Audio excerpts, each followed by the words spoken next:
Hey guys, welcome back to the channel. Beretta 9mm USA here, and today we have a special video for you. What is a true custom? What makes up a true custom? And what are the best custom 1911s that are out there? This is only an example of these ones right here in front of us. So you've got an ACW arms, you've got a Cabot arms, you've got a Wilson Combat, you have a Les Baer, and you have a Spardella full stroke Commander. A small sampling of our collection. And we're gonna go over some of these pistols with you, show them off one more time, let you get a look at them before we make up our minds of which ones we're keeping and which ones we're selling. We're at the point now in our collections, which are kind of large, for us to start selling through some of our collection and let some of the stuff go that is not the best. And that video is coming up next. We do want to thank our sponsors. One of them is Committee Coffee. So if you want some coffee, guys, check them out. Committee Coffee, you can order whatever kind of coffee you want, be it full bean or go ahead and grind it. They can do that too. So one of the things I love about them, not only is the coffee great, but this mug is fantastic. So if you guys need some decent mugs in the house, there you go. All right, good intro, Brandon Singer. So let's start off with probably the least custom gun here.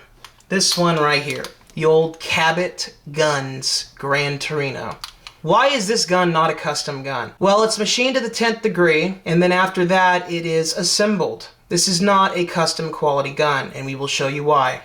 You got great tolerances as far as slide to frame, but then the rest of the gun is a complete mess, as we'll show. You got a poorly fit ambidextrous thumb safety and beaver tail grip safety back here. Completely not tuned. That ain't custom. Over here, this ACW has problems as well. That grip safety ain't tuned. I can call a faux custom because I know what a true custom quality gun is. I own 10 customs. If you have a sample size of 1 or 2, you have very little experience with the overall market that we're talking about. And you have to accept that. I know it hurts, and some people really like to hate on channels like ours that have a vast collection. Being spiteful and completely jealous, it's a bad way to go about your life. And it's a bad way to stalk other channels just because they have a vastly larger collection than you do. Yeah, or a following.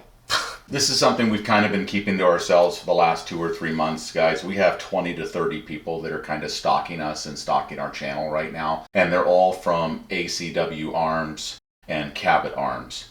So Alchemy Arms and Cabot Arms have sent goons after us, and even the goons don't know that they were sent by Alchemy. They're like, no, somebody found out that you got a discount on Alchemy 1911's, and then you're talking. And it was entirely disclosed in the videos, in the original videos. Oh, but you know, now that we're showing the true quality of these guns that we haven't had to send back 2 or 3 times, you guys want to throw a little hissy fit, and we feel sorry for you guys that are doing that. But this video is for the people that are interested in learning what a true custom quality 1911 is. And which ones to stay away from and why. You know, they all want the proof. Well, show us the proof. Well, we can go over emails and stuff where 4 different Alchemy guns were sent back to Alchemy Arms to be worked on. Including a Cabot. And most of them went back to the GM, the head guy over there, to work on them and to fix them. 4 out of 8. That's 50%. Including one of them that went through the whole process and had chatter marks in the frame. So the whole thing had to be stripped and redone. How you missed that? I have no idea. It's just a complete lack of attention to detail. They don't know what they're doing. It's the same reason why the magwell is so poorly blended on my ACW 9mm Quantico. And I know the GM over there knows how to blend a magwell because he did that for Les Baer. Yeah, and that's who taught him. So I don't know how these things got missed, why we had to send back 4 out of 8. They got to the point where they thought we were over picky, and everything went back to the GM to look at them. And then again, the GM after the fact still did a half-ass job on fixing the issues. Didn't blend the grip safety properly on my Cabot National Standard, so I sold it to Beretta Senior. And then after the fact, Beretta Senior asked me to blend that grip safety for him because it was horrible. He didn't even try to blend it. He sensitized it, so that's why this grip safety is how your Cabot will come, which is 95% the way in before you get any sort of activation for that trigger. It's not tuned. That's not a professional's gun. This is an amateur gun. This is a showpiece. Production guns, production 1911s. This is like a production custom. That's what it is. Are better than that on that particular thing. And the other thing I didn't really like at all about the Cabot Arms gun is how sharp these things are here. Yeah. And I haven't carried it. It's just been a safe queen, and we talked about it, and they were willing to work on that. But I think that's just a miss. I don't think it should be that sharp like like that. And then the other one, the safety and the trigger, and again the beaver tail, just completely unsensitized. it was sent back to be worked on. It had so many issues. So these 30 stalkers that are out there, you guys, we're not going to even say anything to you. We don't want to even acknowledge your presence or your existence. We kind of laugh amongst ourselves when you guys are doing your thing and trying to constantly harass us. You know, it has been turned over to law enforcement. Everyone knows about what you're doing, so keep doing what you're doing. I didn't want to bring it to the channel because I didn't want to make it my subscribers' problem. This is not a subscriber problem of our channel, and I know 4 or 5 of you guys used to be subscribers. Hey, now they're just stalkers. You guys pick the direction and you go. You just go. We don't need you at all. You guys are zero to us. And to the Cabot sales guy, I have proof of everything, every single email, so you keep it up and you keep up your transparency. We really appreciate it.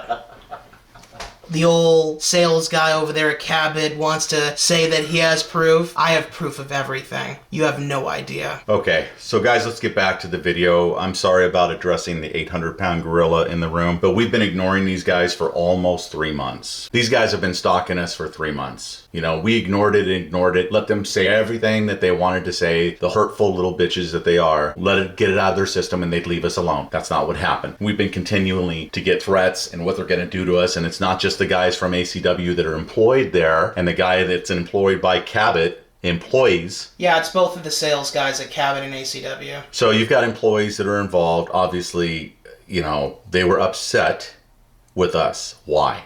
Why were they upset? They were upset because young Beretta decided to put not recommended. Yeah, not recommended because they don't make true custom quality guns. I'm not going to give you a recommendation if you don't make a quality gun. So he put not recommended on several of the ACW videos and all the Cabots. Yeah, they don't make a custom. But they're not the only ones. That's the sticking point that these morons don't understand, is they're not the only ones. There's other things in there that are marked not recommended. Smith & Wesson revolvers are not... have been for years. Smith & Wesson revolvers are not reliable. They are not reliable to pull the trigger and hit the friggin' primer and go off like they should. We had 2 or 3 at the end of our experience with revolvers, all have to be sent back for a total rework on Smith & Wesson. And young Beretta has a couple other companies that he just doesn't care for, so he's marked them not recommended. We've only had... because they're trash companies. They make trash guns traditionally. That's the truth. We've only had a couple of companies that have sent their goons after us and commit constant cyber harassment. Cyber mob. Against us. So you guys know my background. As far as young Brett is concerned, he keeps and saves everything. So we're prepared for this, but we didn't want to bring it to our subscribers. Airing the 800-pound gorilla in the room. So I'm hoping we can go 800-pound gorilla and custom 1911's in the title. But if not, that's what we're addressing here. The 800-pound gorilla, you guys know who it is. You know where the hate's coming from. So if you've seen it or heard about it, or you're one of the 20 or 30 stalkers watching our video now, because we know you still are all over our videos, watching every one of them. Completely obsessed. Trying to pick them apart and just being so jealous of the collection that we have. And you say we're lying, that we're not telling the truth. This is the magazine release. You know who you are. So this is the magazine release for you guys new at 1911's. Amateurs.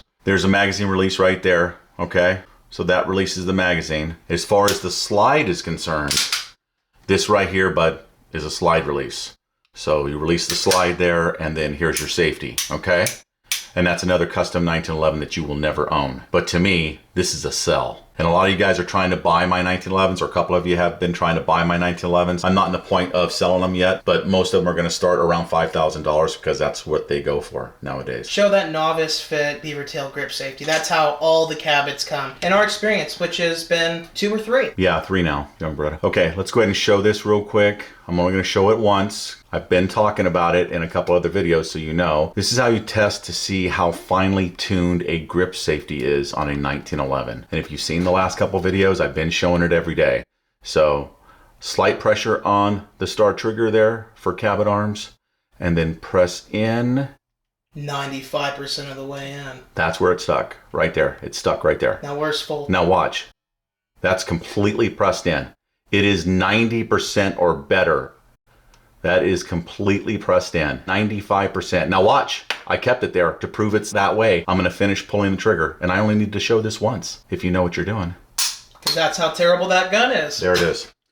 That's the worst part about it. There's some terrible gaps back here. And how it's fit. How it's fit right here with the top of the grip safety. Literally, it has less material in the grip safety than to the frame. See That's that gap? how poorly blended it is on the edge. There's still a gap right here. Between the frame and the grip safety itself. You see that? Yeah. And that's with it pressed in completely. So this is when it's supposed to be perfect, right? Oh, but this is machined to the 10th degree, and then... And there's it released. And you can see how gapped it is right now. I mean, look, not everything's perfect. I get it. This is done by hand. I get it. But when you pay $6,000 for a pistol like this, you expect them to do a little bit of a better job. One thing they did do well on Cabot Arms here is the trigger. It's a 2-pound, 8-ounce trigger, and it's pretty well done. That much take up, which is completely normal. It's about 1/4 of an inch. It firms up. It's got no movement side to side, no movement up and down, and then it's just going to fall. So as long as you got your hand jacked all the way into it to get that 90% closure, so you've got a perfect grip, then you don't have to worry about anything. If you don't have that perfect grip and you half-ass it and you don't get it all the way in, you could get to the situation where it's not going to engage. Ooh. You're lucky if it does. I locked it up. That grip safety looks like it's from a Kimber 1911 as far as the memory bump. Do you see that? That's how it's shaped. That's so funny. Anyway, show how poorly sensitized the ACW Quantico is as well. All right, the ACW Quantico. Let's look at it for a second and see. What kind of finish is this, young Beretta? That's the DLC. Okay. It does look like a really nice crayon was taken to it. Beretta, something I almost forgot to mention that I just think is so wonderful about the custom and the custom weaponry here. I ordered this gun with front cocking serrations. Really? Yeah. They're not there. Oh, is this the one he told you that take it as is, or you wait another 8 weeks or whatever? Yeah. Got it. Because they refused to do the cocking serrations and then re-DLC the slide. They wouldn't do that. And he did not tell you that until after you paid for it too. Yeah, and waited 2 or 3 weeks to receive a response of where the gun is. Wow. That's right up there with them losing one of my guns. Yeah. Which also happened at ACW. One of our custom 1911s was actually lost and misplaced for 3 days, and that was after I called them almost 10 days later, so it was actually lost or misplaced for 13 days. And that's on one of the returns. We're not even talking about one of the ones that they lost during the craze of Oregon 114. That was the last one. Alright, Brister, go ahead and show them this. This is another gun that we ordered that should have had a custom feature. Now, this is an off-the-menu option. I never got one off-the-menu option. Just so you guys know, you guys out there that got your special options, this doesn't even have that. We never got any special options. This gun, I did order, though, with special options that it never received. I ordered this gun to have a melted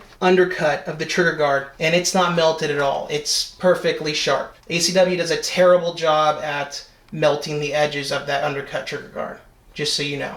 And that's been our experience on how many other guns, British here? 5 out of 8, at least? Yeah, most of them.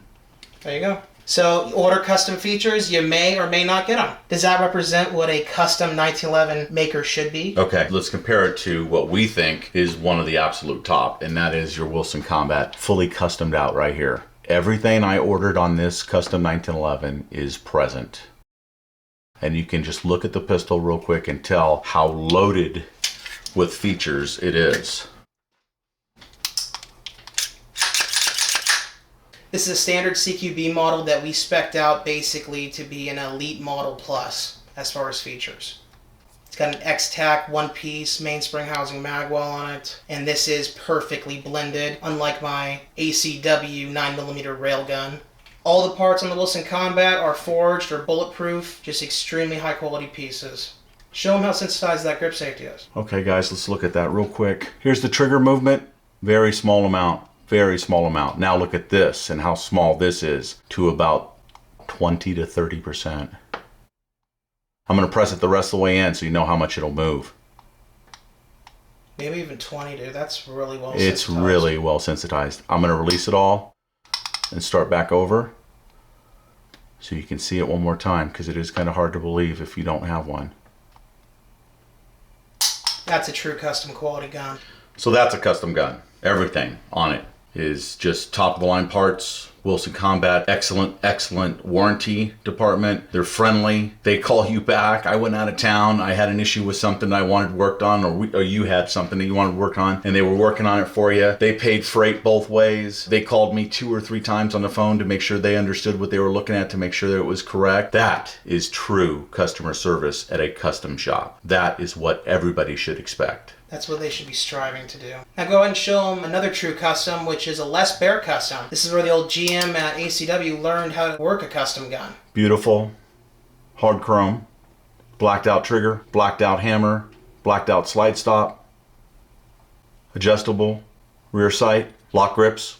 Beautiful. So before you do this, guys, you want to make sure that your hammer's back and that your safety is off. The guy that doesn't know what a mag release is, pay close attention to that. A little bit right here on the trigger, and I mean a little bit. It's black, so it's hard to see, but I'm gonna say it's almost 1/4 of an inch, a little bit more than 1/8. Now let's pay attention here. A little bit of pressure on it as you press in on the grip safety.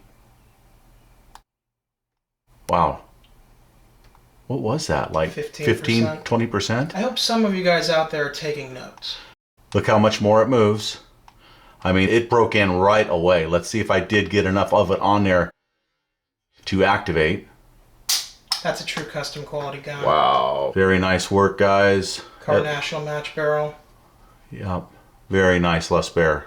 Totally custom, you know? This is a hand-built custom. Maybe more man hours put into this Les Bear on anything on the table except for maybe the Spardella. I think this one is around 38 hours if I remember correctly. Yeah. And I think I'm giving the Spardella credit for 50. It may be more than that. I don't know. The owner hasn't told me. I'm guessing it's 50 just because of how far superior it all looks and operates and works. But this is an outstanding Les Bear, guys. All right, last one. The one we were talking about. Let's take a peek at it. Spardella Arms 45 ACP full stroke Commander. It is built like a government size 1911 with the rails and everything else. So you get a full stroke for reliability and accuracy, I think. What do you think, young brother? Yeah, it should definitely be a very accurate pistol, especially with that Car National match barrel and bushing. Amazing attention to detail. And that is key with a custom 1911, you guys. If you don't know what you're doing when you're fitting something or blending something and you're a custom 1911 maker or gunsmith, you need to reconsider things. You know, reconsider your life choices, right? Sounds like you're talking to a bunch of criminals. Yeah. Or we're talking about the goons again. Yeah, the Goon Squad. The Goon Squad! Hey, Goon Squad, look at the finish on this 1911. The Spardella Arms Full Stroke Commander in 45 ACP. Check out the mirror-like finish. It is absolutely gorgeous. It is done in the top. It has a gold front sight. And for the rear sight, you've got a 10/8 performance rear sight with a ledge on it, so you can rack it off a table or rack it off your boot or anything like that if you're in a firefight-like situation. If you guys don't know about 10/8 Performance, he runs a YouTube channel as well. Very informative guy. Used to be a HRT FBI operator. The grips on this one are currently from LOK Grips. These are the aluminum alloy type with a palm swell. These things are fantastic in the hand and give you a lot of traction and grip on the pistol if you want to go with something other than wood. Retail price is $89 on lokgrips.com, so that gives you an idea. Let's go ahead and check what the grip safety is tuned to. So a little bit of pressure right here, reaching up and just barely starting to press on this. I'd say that again, that's 25 to 30%. Very nice. After that, show the reset, show them what a true custom. Wow, look at all that movement after it's done. That's amazing. That is a very tuned grip safety. If it's tuned, and it's tuned properly, with my finger off it now, it should release the hammer when I activate the trigger. Brandon, go ahead and show the reset of a true custom 1911. Again, we had problems with one of our ACWs, guys. The trigger would not reset basically at all. All right, let's go over the trigger reset real quick for you. It's about 3 pounds. And the reset, barely. You barely move and it resets. Is it good to go again? Yeah, it's not moving at all. It's just gonna break like glass. Very nice. Show you the reset one last time as we conclude here, guys. Here's what a real reset on a 1911 should be. It's fantastic. Audible and tactile. Absolutely fantastic. All right, guys, that concludes this video on our custom 1911s and what we think you should be looking for if you decide to order or purchase a custom 1911. There's plenty here for examples. If you guys want to see another 5 different ones showing off sometime this year in 2023, maybe at the end of summer or something, let us know, and we'll pull 5 more out and go over those again. They may be the same manufacturers, they may be different manufacturers, but I can promise you one thing, they'll be different pistols, because that's how many custom 1911s we own currently that we can show you guys so you can get the experience and see what you want to do or what you like best. So guys, bottom line, I guess, is we've told you some of our experience, some of our horror stories with some of these manufacturers on this table, and just buyer beware, you know, be aware. It's really kind of weird because we have heard of horror stories before with stalkers and cyber harassment and all that stuff. We never thought it would come from a manufacturer. So that was shocking, number one. And shocking number two is we never thought 20 or 30 of their followers would turn around and start attacking us and putting us through all that, as far as the 800-pound gorilla in the room that was discussed earlier in this video. All right, guys, that's it for this one. Thanks for watching the video. Remember to like, share, and subscribe to our channel here on YouTube, the Beretta 9mm USA channel and the CZ 9mm USA channel. You guys are welcome to subscribe to both channels. Lots of respect to each and every one of you. So until the next video, guys, be careful out there. These are crazy times, and we'll see you on the next video. Remember, your Second Amendment is worth protecting.